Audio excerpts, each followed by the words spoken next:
ওকে, এবার আমরা কানেকটিভ টিস্যুতে আসি। কানেকটিভ টিস্যু যদি একটা প্রধান কাজ, মানে মেইন যদি কাজ আমি চিন্তা করতে যাই, সেটা হচ্ছে মেইন কাজটা, এটা সাপোর্ট দেয় শরীরের। সেটা কীরকম? সে হচ্ছে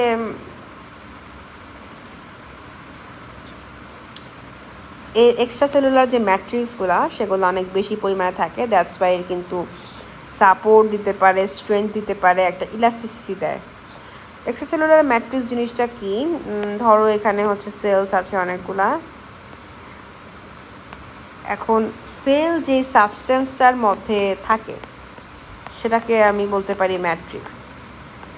আর এক্সট্রা মানে হচ্ছে বাইরে, তাহলে সেলের বাইরে যে ম্যাট্রিক্স সেটা হচ্ছে কানেকটিভ টিস্যুর জন্য ক্ষেত্রে বেশি থাকে। দ্যাটস ওয়াই কিন্তু এই ধরনের টিস্যুর ফ্লেক্সিবিলিটি বেশি থাকবে, এগুলো স্ট্রেংথ বেশি হবে, এগুলো সাপোর্ট ভালো দেয়।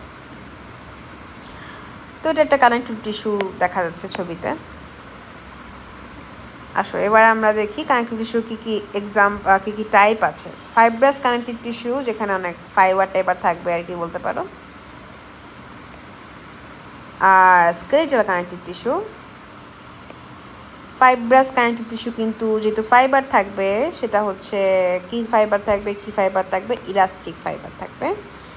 দ্যাটস ওয়াই ইলাস্টিক ফাইবার, যেহেতু ইলাস্টিসিটি থাকবে, তাই না, মানে ফ্লেক্সিবিলিটি থাকবে, অ্যান্ড যেহেতু ফাইবার অবশ্যই তাকে স্ট্রেংথ দিবে। তাহলে ফাইব্রাস টিস্যুতে কোন ফাইবার থাকে? ফাইব্রাস টিস্যুতে অবশ্যই ইলাস্টিক ফাইবার থাকবে। ফাইব্রাস টিস্যুতে কোন ফাইবারটা থাকবে? ফাইব্রাস টিস্যুতে অবশ্যই ইলাস্টিক ফাইবার থাকবে, যার কারণে এর মধ্যে একটা ফ্লেক্সিবিলিটি আসবে, এবং যেহেতু ফাইবার সে অবশ্যই স্ট্রেংথ দিবে। এবার আমি কানেকটিভ টিস্যুতে আসি। কানেকটিভ টিস্যু হচ্ছে যেটা স্কেলেটাল কানেকটিভ টিস্যু, সেটা হচ্ছে স্কেলেটাল সিস্টেমে থাকবে, এবং এটা বোন এবং কার্টিলেজ ফর্ম করবে। বোন এবং কার্টিলেজকে আমরা তো জানি, বোনস হচ্ছে আমাদের যে হাড্ডি গুড্ডি যেটা থাকে, আর এই বোনসগুলোর মাঝখানে দেখো সাদা সাদা, ধরো দুটো বোনসের যে জয়েন্টে দেখো সাদা সাদা একটা সাবস্টেন্স আছে, সেগুলো আছে কার্টিলেজ। আমরা সবচেয়ে বেশি রিলেট করতে পারবো যখন আমরা মুরগির মাংসের রান খাই। মনে দেখবা যে একদম এন্ডে, মানে রানটার মাংস সরাইলে একদম এন্ডটা, যেটা কীভাবে বোঝাই, তো এটা মুরগির মাংস, এটা হচ্ছে হাড্ডিটা, এটা হচ্ছে মাংসটা। আমরা যখন মাংসটা খাওয়া শেষ করি, ধরো আমাদের মাংসটা খাওয়া শেষ, যখনই মুরগির মাংস খাবা এখন থেকে কিন্তু জিনিসটা মানে খেয়াল করো, এই জায়গাতে পরে ধরো মাংস খাওয়া সেই জায়গায় সাদা রঙের একটা সাবস্টেন্স পাওয়া যায়। এটা আমরা অনেকে খুব কচকচ করে খাই, চাবায় খেতে খুব পছন্দ করি। এই জায়গাটা সাদা থাকে, এইটাই হচ্ছে সেই কার্টিলেজটা। তো এটা হচ্ছে আমাদের সবচেয়ে কাছের এক্সাম্পল। কার্টিলেজটা কি, আমি যদি এভাবে ভিজুয়ালাইজ করতে চাই, কার্টিলেজ হচ্ছে মেনলি বোনসের যেই দুটা এন্ডকে কভার করে থাকে, ঠিক আছে। এই জিনিসটা হচ্ছে কার্টিলেজ। আমি কি কালার, রেড কালারে দেখাই। আচ্ছা দেখো, এই জায়গাটুকু হচ্ছে কার্টিলেজ, বোনসের এন্ডকে কভার করে থাকে, যাতে বোনস তো অনেক অনেক শক্ত একটা স্ট্রাকচার, বোন, তাই না? বোন অনেক শক্ত স্ট্রাকচার। এরা যখন একটার সাথে জয়েন্ট ফর্মেশন হয়, তখন কিন্তু এরকম এদের মধ্যে যদি কার্টিলেজ না থাকতো, তখন কিন্তু এরা একজনের সাথে ফ্রিকশন হয়ে একদম ক্ষয় হয়ে ভাঙাভাঙি অবস্থা যেত, ঠিক আছে। তাহলে কিন্তু বোনসগুলোর মাঝখানে ভিতরে অবশ্যই থাকতে হবে, কি থাকতে হবে? অবশ্যই হচ্ছে কার্টিলেজ থাকতে হবে, যার কারণে কি হবে, এই কার্টিলেজগুলোর মাধ্যমে এগুলোর মধ্যে যে এই জয়েন্টগুলোর মধ্যে একটা ফ্লেক্সিবিলিটি আসবে, এখানে কিন্তু জয়েন্টটা হচ্ছে ক্ষয় হবে না, ঠিক আছে। তো এটাই হচ্ছে মেনলি। আর বোনসের কাজ কি? শরীরকে শেপ দেয়, ফার্ম করে, তারপর মুভমেন্ট করায়, লোকোমোশন, হাঁটাহাঁটি, চলাফেরা, সফট অর্গানগুলোকে প্রোটেকশন দেয় শরীরের। যেমন ধরো আমাদের রিব কেজের ভেতরে যেই কি থাকে বলো তো, লাং থাকে, তাই না? তাহলে সফট অর্গানকে প্রোটেকশন দিচ্ছে। ভ্যারিয়াস টাইপস অফ ব্লাড কর্পাসেলকে প্রোটেকশন দিচ্ছে এই তোমার বোনস আর কার্টিলেজ। কীভাবে ব্লাড কর্পাসেল জিনিসটা কীভাবে হতে পারে বলো তো? একটু যদি দেখো, আমরা বোন ম্যারো পড়েছি, বোনের ভেতরে থাকে, এবং এখান থেকেই হচ্ছে ব্লাড সেলগুলোর প্রোডাকশন হয়, তাই না? প্রোডাকশন হয়। Produces various types of blood corpuscle, সেটা কি এখানে প্রোডাকশন হয়। তো এই যে এটা হচ্ছে বোনে থাকে, বোন ম্যারো। তাহলে এই হচ্ছে মেনলি কাজ, আমাদের ফাংশনগুলো দেখলাম। অ্যান্ড ফাইব্রাস কানেক্টিভ টিস্যু তো আমরা দুই রকম পড়লাম এখান থেকে, ফাইব্রাস স্কেলেটাল, আর একটা হচ্ছে ফ্লুইড। তো ফাইব্রাসে আমরা পড়বো যে ফাইব্রাসে কি ফাইব্রাসের নাম ফাইব্রাস কেন, কারণ এখানে ফাইবার থাকে। কোন ফাইবার থাকে, এখানে ইলাস্টিক ফাইবার থাকে, এবং ইলাস্টিক ফাইবারটা দিয়ে কী হয়, এটাতে ফ্লেক্সিবিলিটি প্রায় একটা স্ট্রেংথ পায়, যেহেতু ইলাস্টিক ফাইবার আছে। ফাইবার থাকতে এখানে স্ট্রেংথ থাকবে, আর ইলাস্টিক তার মানে এখানে ফ্লেক্সিবিলিটি থাকবে। এক্সাম্পল আমরা দুটো পড়বো, একটা হচ্ছে স্কিন আর একটা হচ্ছে মাসেল। আমাদের স্কিন এবং মাসেল দেখো তুলনামূলক কিন্তু অনেক ফ্লেক্সিবল। হ্যাঁ, বোনস আর কার্টিলেজ কত শক্ত, স্কিন আর মাসেল কত ফ্লেক্সিবল। ঠিক আছে, তাহলে এই হচ্ছে কি ফাইব্রাস কানেক্টিভ টিস্যু। আর হচ্ছে ফ্লুইড কানেক্টিভ টিস্যু একটা আছে, সেটা হচ্ছে ব্লাড আর লিম্ফ। ব্লাড আমরা পড়েছি, আর লিম্ফ্যাটিক সিস্টেম থেকেও আমরা লিম্ফ পড়ে এসেছি। তো আশা করি এটা নিয়ে তো কোনো কনফিউশন থাকারই কথা না। তারপরেই দেখো এখানে কোথায় কোথায় আছে কার্টিলেজ, আমাদের নাকে কার্টিলেজ আছে, তারপর পিন অফ দ্য ইয়ার, এটা হচ্ছে পিন অফ দ্য ইয়ার। কোন পোর্শনটুকু আমি যদি একটু দেখাই, এই দেখো এটা হচ্ছে আমাদের কান পিনা, এটাকে কানের পিনা বলে, যে কানের যে বাইরের পোর্শনটুকু আমরা দেখি এটা হচ্ছে কানের পিনা। ঠিক আছে, আমরা কান বলতে কানের পিনাই বুঝি, বাট কান তো অনেক ভেতর পর্যন্ত যায়, তাই না? আচ্ছা, এই ভেতরে গিয়ে এক্সটার্নাল ইয়ার, ইন্টারনাল ইয়ার, যারা কানের স্ট্রাকচার পড়েছো তারা জানো।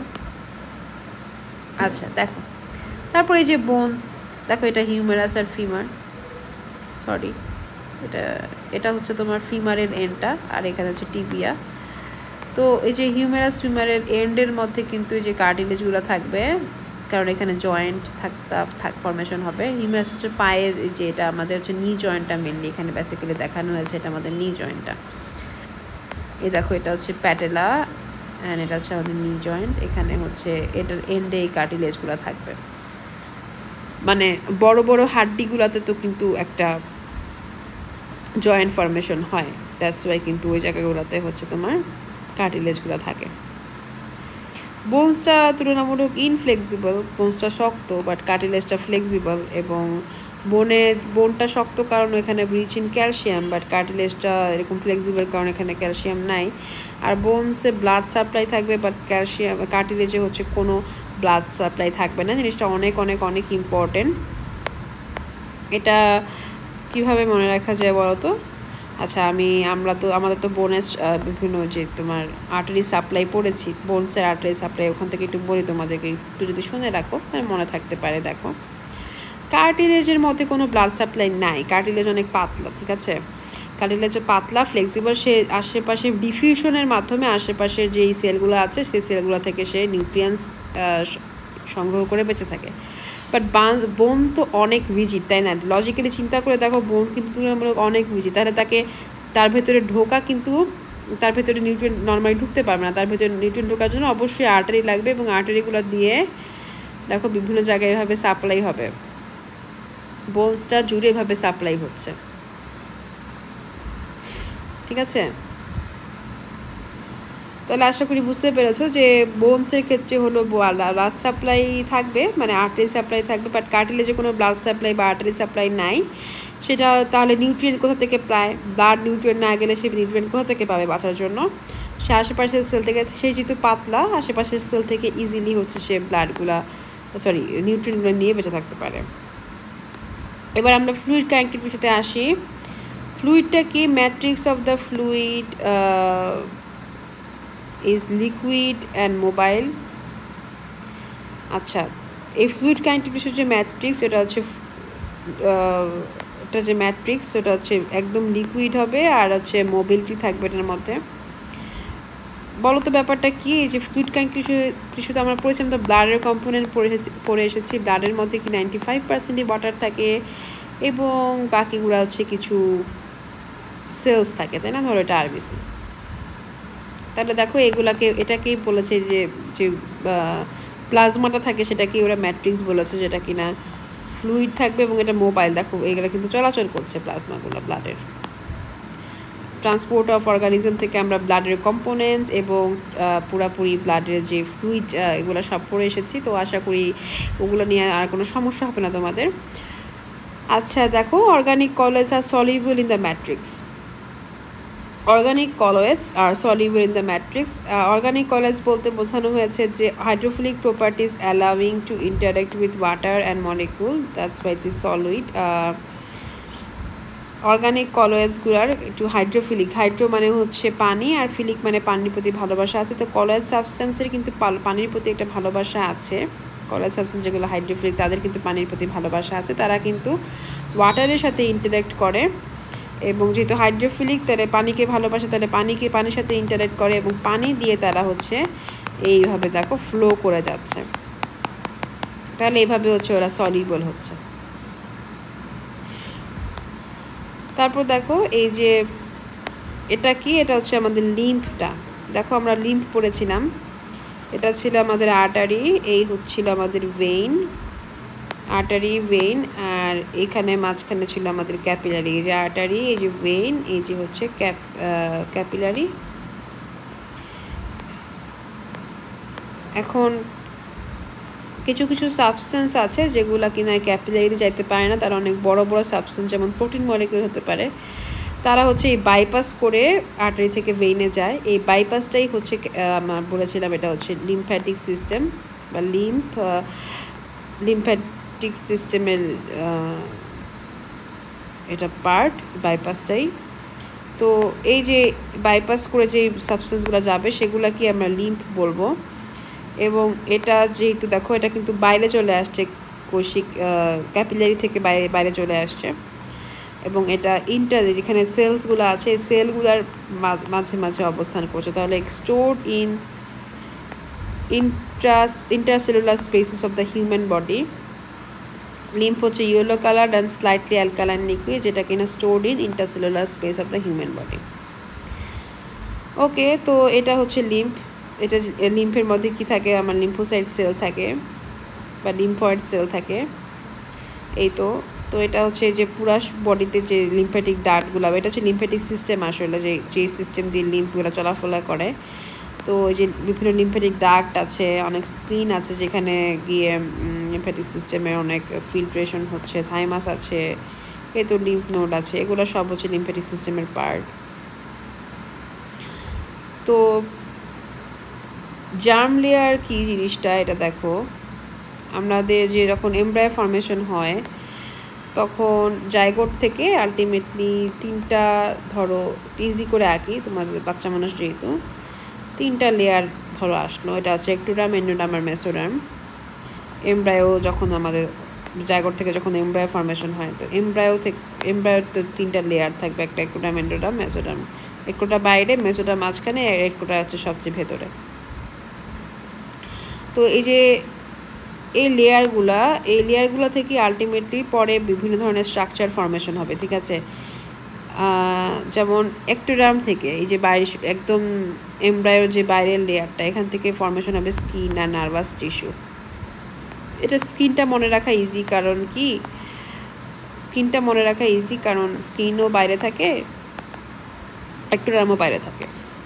তারপর এন্ডোডার্ম থেকে আসবে গ্ল্যান্ড, আর মেসোডার্ম থেকে এম ফর মাসেল, এম থেকে মেসোডার্ম, এভাবে মনে রাখতে পারো। আর নার্ভাস টিস্যুটাও অনেক ইম্পর্টেন্ট, যেহেতু এটা একটু এক্সেপশনাল, যে একটোডার্ম মানে এটা বাইরের লেয়ার থেকে আসছে, বাট এটা কিন্তু নার্ভাস টিস্যু তো আর বাইরে থাকে না শরীরের। তো এটা অনেক ইম্পর্টেন্ট একটা অবজেক্টিভ, যে নার্ভাস টিস্যু এমব্রায়ো জার্ম লেয়ারের কোন লেয়ার থেকে আসে।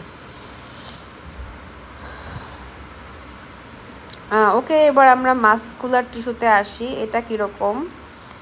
মাসকুলার টিস্যু হচ্ছে capable of contracting and expanding to affect the movement. দেখো আমরা যখন হাড়টাকে এরকম বেন্ড করি তখন কিন্তু এই যে এখানে বাইসেপস মাসেলটাকে বলে, এটা হচ্ছে বাইসেপস মাসেল, আর নিচেরটা হচ্ছে গিয়ে ট্রাইসেপস মাসেল। এই হচ্ছে বাইসেপস মাসেল আর এখানে হচ্ছে ট্রাইসেপস মাসেল। তাহলে দেখো আমরা যখন হাতটাকে বেন্ড করছি তখন আমাদের কি হচ্ছে, বাইসেপস মাসেলটা যেখানে কন্ট্রাক্টেড হচ্ছে, তাহলে কিন্তু মাসেলের কন্ট্রাকশন এবং রিল্যাক্সেশনের মাধ্যমেই কিন্তু আলটিমেটলি মুভমেন্ট হচ্ছে। দেখো আমার হাতটাকে সোজা করছি তখন এই যে বাইসেপস মাসেলটা এটা হচ্ছে রিল্যাক্স হচ্ছে, তাহলে কিন্তু আমরা দেখো হাতের এরকম কন্ট্রাকশন, মাসেলের কন্ট্রাকশন এবং মুভমেন্টের মাধ্যমে কিন্তু আমাদের মুভমেন্ট অ্যাফেক্টেড হচ্ছে। তারপর দেখো মাসকুলার টিস্যু আসলে কি, এটা হচ্ছে forms muscle of the vertebrate animals. Vertebrate এলিমেন্টের মাসেল ফর্মেশন করে হচ্ছে মাসকুলার টিস্যু, এবং মাসেলে হচ্ছে সেলে প্রোটিন থাকে যেগুলো কন্ট্রাকশনে হেল্প করে, little space for extracellular matrix. Mainly হচ্ছে প্রোটিন দিয়ে মাসেল ভরা থাকে, মাসেলের মধ্যে প্রোটিনগুলো থাকে। দেখো মাসেল অনেকটা এরকম স্ট্রিয়াটের একটা দাগ দাগ থাকে, তাই না? এই দাগগুলোই হচ্ছে প্রোটিন দিয়ে তৈরি। হচ্ছে এটার নাম হচ্ছে অ্যাক্টিন মায়োসিন, এটা তোমরা চাইলে মনে রাখতে পারো, এটা অনেক ইম্পর্টেন্ট একটা অবজেক্টিভ। এই তো মাসেল সেলগুলো কি কি আছে দেখো, যে স্কেলেটাল মাসেল সেল যেটা ইলংগেটেড, স্মুথ মাসেল সেল দেখো কত স্মুথ, আর হচ্ছে কার্ডিয়াক মাসেল সেল আছে যেটা হচ্ছে ফাইবার লাইক। আচ্ছা, তো আমি একটু খেয়াল করি যে মাসেল সেলগুলো কীরকম হবে। এটা হচ্ছে সেন্সিটিভ বা ডেলিকেটেড। সেন্সিটিভ কেন বলেছে, ধরো যখন আমাদের নার্ভ থেকে বা ব্রেইন থেকে নার্ভের মাধ্যমে যখন আমাদের সিগন্যাল আসবে, সাথে সাথে কিন্তু এরা কিন্তু স্টিমুলাসের প্রতি রেসপন্স করবে, তাই না? আচ্ছা, তারপরে হচ্ছে এরা ইলংগেটেড, ঠিক আছে? দেখো ইলংগেটেড, লম্বা লম্বা এবং ফাইবার লাইক হতে পারে, এই যে ফাইবারের মতো। তো আসো এখন দেখি এটা কি, একটা মাসেলের ফাইবার, এটা মাসেল। এই মাসেলের মধ্যে আমি দেখব এগুলো হচ্ছে মায়োফাইব্রিল, অনেকগুলো মায়োফাইব্রিল মিলে মিলে মিলে মিলে এখানে হচ্ছে মাসেলের মধ্যে থাকে। মায়োফাইব্রিলটা কি, মায়োফাইব্রিলটা হচ্ছে মাসেলের হচ্ছে প্রোটিন আর কি, হ্যাঁ। এটার কারণেই হচ্ছে মেনলি মাসেলের কন্ট্রাকশন রিল্যাক্সেশন হচ্ছে। তারপর দেখো এখানে স্মুথ মাসেল আছে। স্মুথ মাসেলকে কেন স্মুথ বলা হয়, কারণ এখানে কোনো ট্রান্সভার্স সেকশন নাই, একেবারে স্মুথ, দেখো একদম স্মুথ। আর এই স্কেলেটাল মাসেলে দেখো এরকম ট্রান্সভার্স কিছু সেকশন ছিল, দ্যাটস ওয়াই এটাকে স্ট্রিয়াটেড মাসেল বা স্কেলেটাল মাসেল বলা হয়। অ্যান্ড স্কেলেটাল মাসেল সেগুলো কোনগুলা, এগুলো হচ্ছে আমাদের স্কেলেটাল মাসেল শরীরের এখানে, এই বাইসেপস ট্রাইসেপস যেগুলো হচ্ছে স্কেলিটনের সাথে লাগানো থাকে সেগুলো হচ্ছে স্কেলেটাল মাসেল। এবং স্কেলেটাল মাসেল কিন্তু আমরা ইচ্ছা মতো নড়াচড়া করতে পারি, হ্যাঁ। স্মুথ মাসেল কিন্তু আমরা ইচ্ছা মতো নড়াচড়া করতে পারি না, এটা কিন্তু আমাদের ইনভলেন্টারি মাসেলের মধ্যে পড়বে স্মুথ মাসেল। আচ্ছা, স্মুথ মাসেলের স্ট্রাকচার আমি দেখবো যে ট্রান্সভার্স সেকশন হচ্ছে এখানে নাই, স্মুথ মাসেল একেবারে স্মুথ কারণ ট্রান্সভার্স সেকশন নাই। স্ট্রিয়েটেড মাসেল বা স্কেলেটাল মাসেল সেটা হচ্ছে একদম রাফ, যেখানে ট্রান্সভার্স সেকশন আছে। আর কার্ডিয়াক মাসেলের মোস্ট ইম্পর্টেন্ট ক্রাইটেরিয়াই হচ্ছে এখানে ইন্টারক্যালেটেড ডিস্ক থাকবে, এগুলো হচ্ছে ইন্টারক্যালেটেড ডিস্ক, এবং এটা দেখতে স্ট্রিয়েটেড, অনেকটা স্ট্রিয়েটেড মাসেলের মতো, বাট এটার কাজ কিন্তু স্মুথ মাসেলের মতো, মানে এটা কিন্তু আমাদের ইনভলেন্টারি মাসেল, বুঝছো?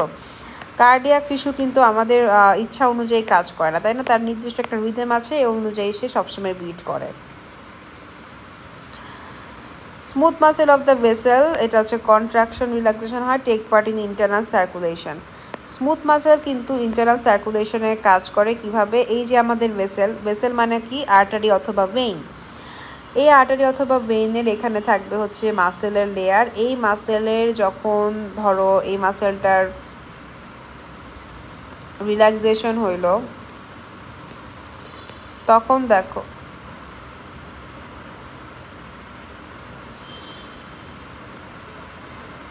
এই মাসেলটা দেখো কন্ট্রাকশন হইল,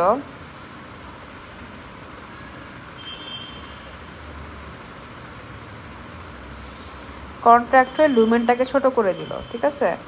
তখন কিন্তু এইখানে লুমেন ছোট হয়ে যাবে এবং ব্লাড সাপ্লাই কমে যাচ্ছে।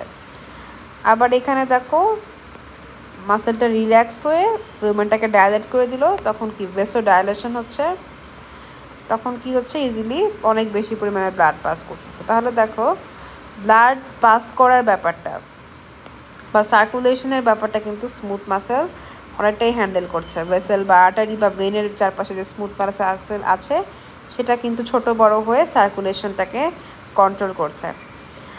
আচ্ছা, এবার আসি আমরা মাসকুলার টিস্যু, যেটা হচ্ছে 3 রকমের হয়, একটা হচ্ছে ভলান্টারি, ইনভলান্টারি, কার্ডিয়াক। ভলান্টারি সম্পর্কে আমরা আগেই পড়েছি, এটা হচ্ছে স্ট্রিয়েটেড মাসেল, এটা কিনা স্কেলেটাল মাসেলের সাথে লাগানো থাকে এবং এখানে অবশ্যই ট্রান্সভার্স স্ট্রিয়েশন আছে। ইনভলান্টারি মাসেল সেটা হচ্ছে একদম স্মুথ থাকবে এবং এখানে কোনো ট্রান্সভার্স স্ট্রিয়েশন থাকবে না। এবং এটা একেবারেই আমাদের কি বলবো আমাদের কথা শোনে না আর কি, ওরা নিজেদের মতোই কাজ করে।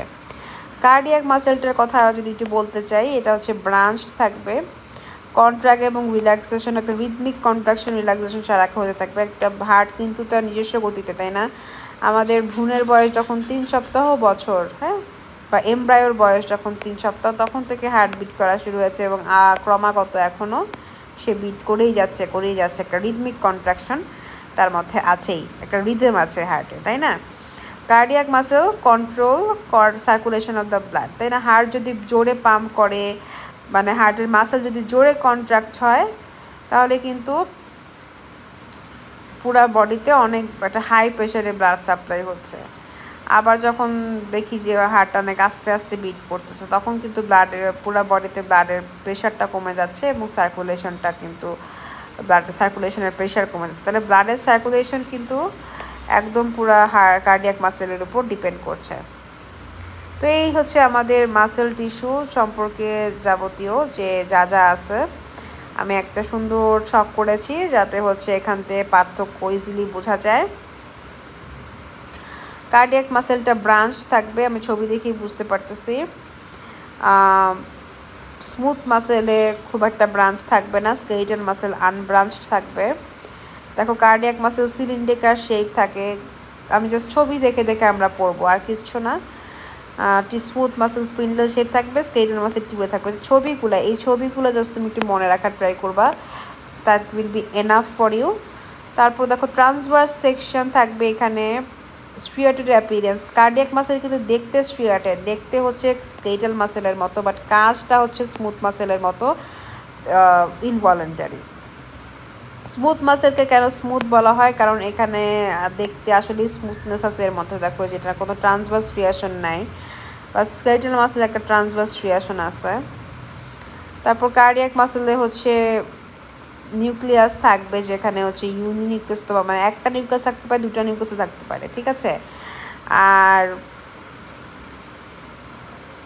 বাকি সব জায়গায় ওয়ান নিউক্লিয়াস থাকে টিপিক্যালি, এটা খুব একটা ইম্পর্টেন্ট না, মানে নিউক্লিয়াস থাকবে, এটাই হচ্ছে সব সেলেই তো নিউক্লিয়াস প্রেজেন্ট থাকবে মাসেলের, এটাই হচ্ছে কথা। কার্ডিয়াক মাসেল কন্ট্রাকশন রিল্যাক্সেশন হয়, যেটা কিনা আমার হুইলের উপর ডিপেন্ড করে না, আমি ইচ্ছা, এটা আসলে আমার ভলেন্টারি না। স্মুথ মাসেলও সেম, আমার ভলেন্টারি না, একমাত্র ভলেন্টারি যেটা স্কেলিটালের সাথে লাগানো থাকে, স্কেলিটাল মাসেল, আমাদের হাত পা নড়াচড়ার জন্য যেটা লাগে স্কেলিটাল মাসেলের সাথে লাগানো, সেটা হচ্ছে স্কেলিটাল মাসেল, যেটা depends on my wheel. Smooth muscle যদি এক্সাম্পল আমি দেখি, muscle of the vessel, elementary tract, এগুলোতে স্মুথ মাসেল থাকে। এলিমেন্টারি ক্যানেল, যেটা এলিমেন্টারি ক্যানেল বলতে কি বোঝাইছে, এটা হচ্ছে একেবারে আমাদের মাউথ থেকে শুরু করে একদম অ্যানাস পর্যন্ত। মাউথের পরে তো এখানে দেখো যে ফ্যারিংস হয়ে এই যে এখান দিয়ে তোমার ইসোফেগাস, স্টোমাক, ইন্টেস্টাইন, মানে পুরা খাবারের যেই মানে ফুড ডাইজেশনের প্রসেসে যা যা দরকার সবগুলো তো এলিমেন্টারি কারণের পার্ট, ঠিক আছে? তাহলে এই পুরাটাই হচ্ছে স্মুথ মাসেল। এগুলো তো আমাদের আসলে দেখো, এটা চিন্তা করে দেখো, এগুলো কিন্তু আমাদের ইচ্ছা অনুযায়ী চলে না, চলে কি? চলে না। তো এটা হচ্ছে এলিমেন্টারি মাসেলটাও কিন্তু স্মুথ মাসেলের পার্ট থাকবে। কার্ডিয়াক মাসেল যেটা, সেটা হচ্ছে looks like striated muscle but works like involuntary muscle, এটা খুবই ইম্পর্টেন্ট। আর স্কেলিটাল মাসেল হচ্ছে গিয়ে মাসেল অফ হ্যান্ড এবং লেগ, যেগুলো আমি ইচ্ছা মতো নড়াচড়া করতে পারি, সেটা স্কেলিটাল মাসেলের পার্ট। আসো আমরা নার্ভ টিস্যুতে আসি, এটা হচ্ছে আমাদের শেষ টপিক টিস্যুগুলোর মধ্যে। আসলে এগুলো কী বোঝাচ্ছে দেখো, নার্ভ টিস্যু হচ্ছে মেনলি নার্ভাস সিস্টেমকে ফর্মেশন করে, এবং নার্ভ টিস্যুতে হচ্ছে নিউরনস থাকে।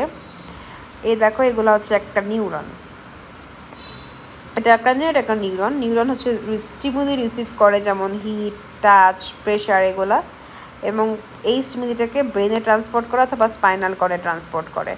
যেমন ধরো এই যে আমার হাতের মধ্যে কাটা ফুটছে, ঠিক আছে? ধরো ক্যাকটাস থেকে ঠুস করে একটা কাটা ফুটছে হাতের মধ্যে, তো একটা স্টিমুলি হলো না, স্টিমুলিটা আমাদের নার্ভ দিয়ে পাস করবে, সে হচ্ছে নার্ভ দিয়ে এই যে স্পাইনাল কর্ডে গেল, স্পাইনাল কর্ডে যাওয়ার পর স্পাইনাল কর্ডটা আমাদের মাসেলের নার্ভ দিয়ে আবার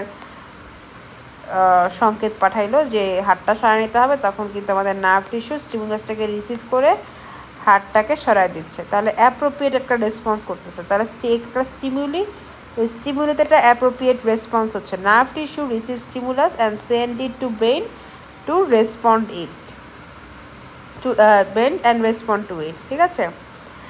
ঠিক সেরকম অনেকটা এই যে ধরো আমি হচ্ছে একটা হাতে আমি হচ্ছে চোখ দিয়ে হচ্ছে আপেল দেখলাম, তো আপেলটা আমার স্টিমুলাস, এটা আমি আবার ব্রেনকে বললাম, ব্রেনকে বলার পর ব্রেন আবার হচ্ছে এখানে সংকেত পাঠাইলো আমার মাসেলকে যে এটা হাতে আপেলটা হাতে উঠায় ফেলো, এটা আমার রেসপন্স।